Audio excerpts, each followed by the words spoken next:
Hi everybody, welcome back. I hope you're all doing well. So in today's video, you are not his job seeker. You're not supposed to write his resume for him.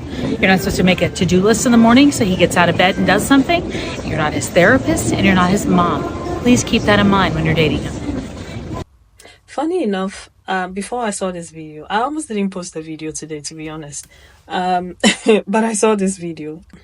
There is this whole trend going on TikTok right now, and it's called "You're Not My Mom" trend. And so the guys are saying, "You're not my mom," and then there's follow-up videos of the women pointing out all the things that their boyfriends or husbands ask them to do, like where's my socks, where's my phone, where are my keys, where did I leave the car 10 weeks ago. And there's so many videos, like videos upon videos upon videos of women participating in this, and I don't know if they are thinking it's cute or if they are thinking, I don't know the mindset behind it. I don't understand why a lot of people are posting this video talking about when men say like you're not my mom, but at the same time they expect you to mommy them, right?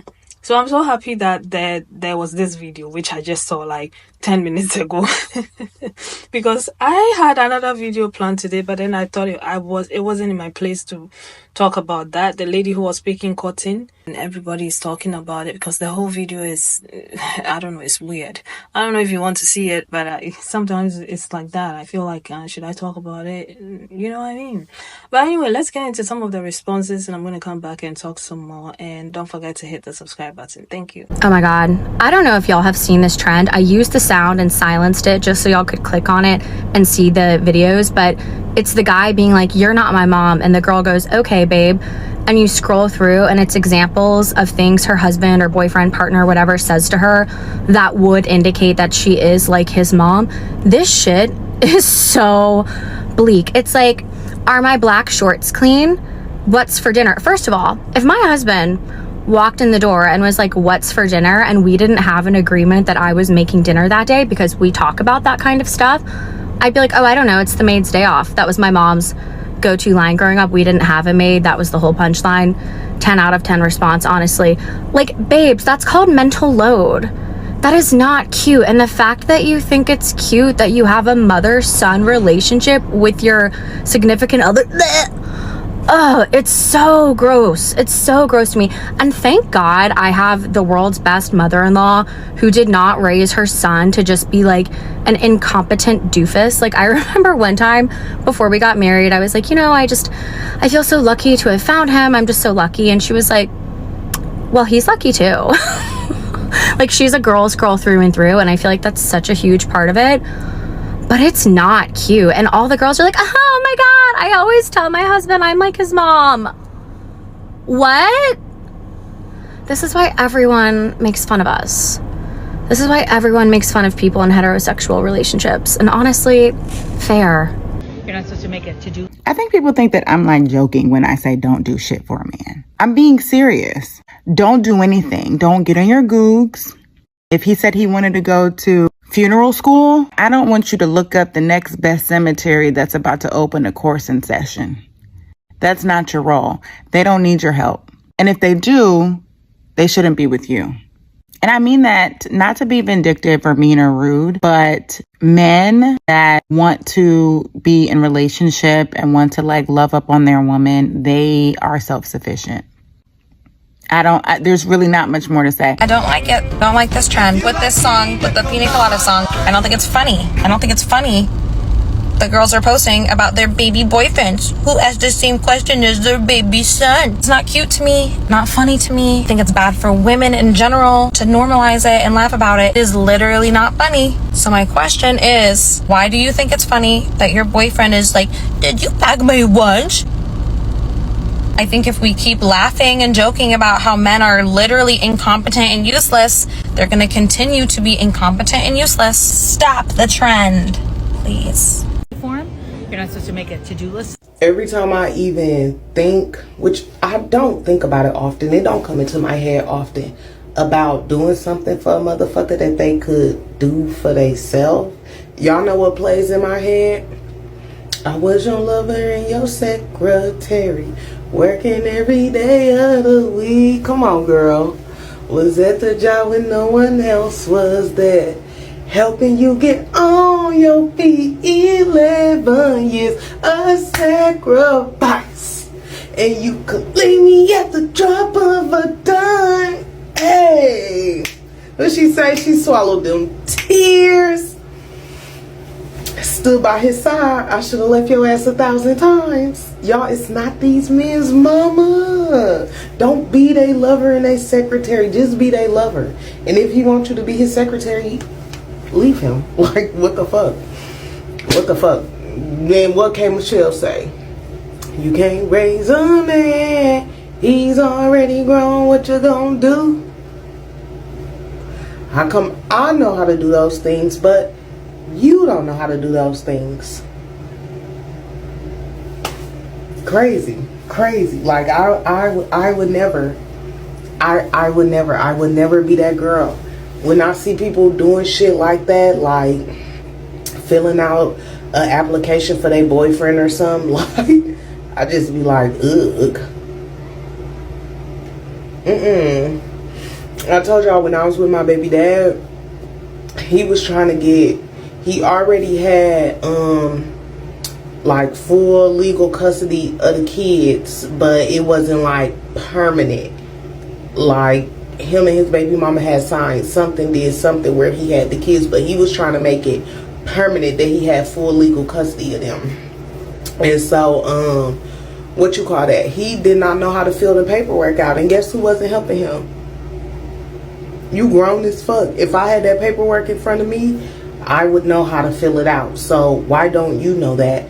Like, I'm just trying to figure out what the fuck was boys learning growing up. That's why, as adults, we're the new grown-ups. We're raising the boys up. We have to actually raise them. We have to actually teach them life skills. They should know how to fill out an application just like their sister knows how to fill out an application.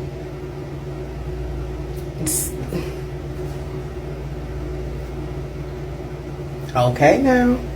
To make a to-do list. So I work at the customer service booth at my work, and so people will always come up to me, you know, looking for jobs or looking, you know, when they have questions and stuff with resumes. Something that gives me such secondhand embarrassment is when a couple will come up, and this has happened a couple times. A couple will come up and the woman will say like, "Hi, my boyfriend here is looking for a job. Like, what's your, like, are you guys hiring? What's your application? You know, what's your process like?" And the man is just standing there. And the man is just standing there, right? Like, boy, stand up, speak up. Like, what?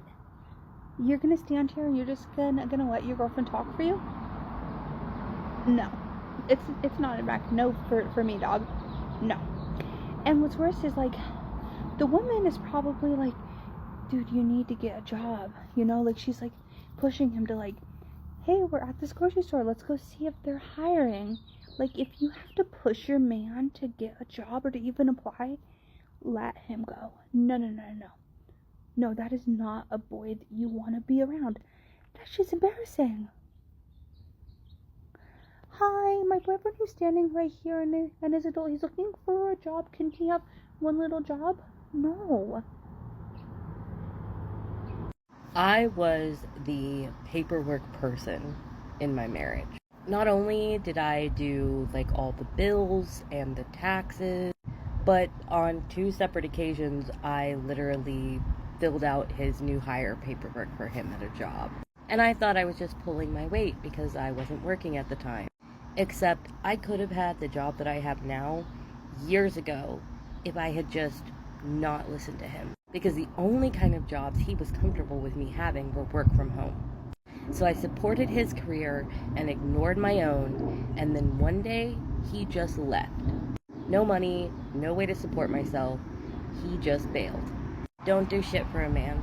I don't care if he's autistic or what. He survived without you. You should be able to survive without him. Don't do shit for a man. I don't know how many times I'll have to repeat this same message to women, but I will keep repeating it over and over again until I'm blue in the face. There is no reward for struggling in the name of love. You get nothing in return for being a martyr or for claiming that romance and love is the end-all be-all to a particular relationship. And in the meantime, you're literally dying on the inside. There's no reward for it. There's no pot of gold at the end. There's no intrinsic value that will come, no epiphany that will come at the end of all of this that will say, you know what, that was worth it. I'm glad I did it. Like 10 times out of 11 times, you will absolutely regret sitting there being stuck on stupid, all in the name of romance. I personally think society came up with the idea of romance to trap more women into long-term relationships and marriages that they're not receiving anything out of. And in the name of romance and in the name of love, we see so many women staying in toxic situations, putting up with all kinds of disrespect, putting up with pain, putting up with infidelity, putting up with unemployment from their romantic partners, just because they want to say, well, I did it for love. You know what I mean? They want to like have this kind of attitude that people will look at them differently and say, well, you know, you're a real one. You're a good woman. You know what I mean? There's no reward for being a good woman. I don't know how many times we have to repeat this same message over and over again until we get it. No ifs, ands, or buts about it. You have to absolutely be cold-hearted and as strategic as possible if you want to survive this romantic landscape. There's no room for being like forgiving of slights. There's no room for being forgiving of someone's faults if those faults result in you being harmed, disrespected, hurt, or disenfranchised in some way. The same way that we as marginalized people cannot give our oppressors even 1 inch to oppress us, we have to be absolutely strategic and calculating when we're dealing with oppressive systems and individuals, is the same way that heterosexual women need to approach heterosexual relationships with men. And yes, I will absolutely die on that hill.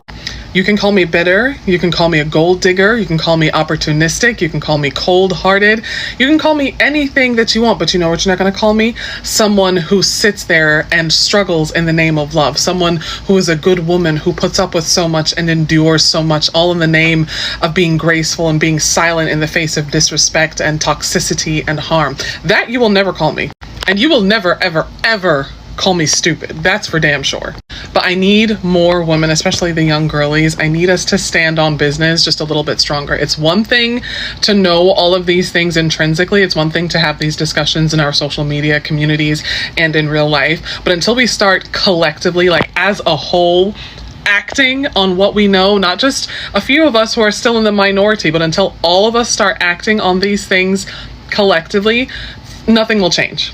I love this lady's video.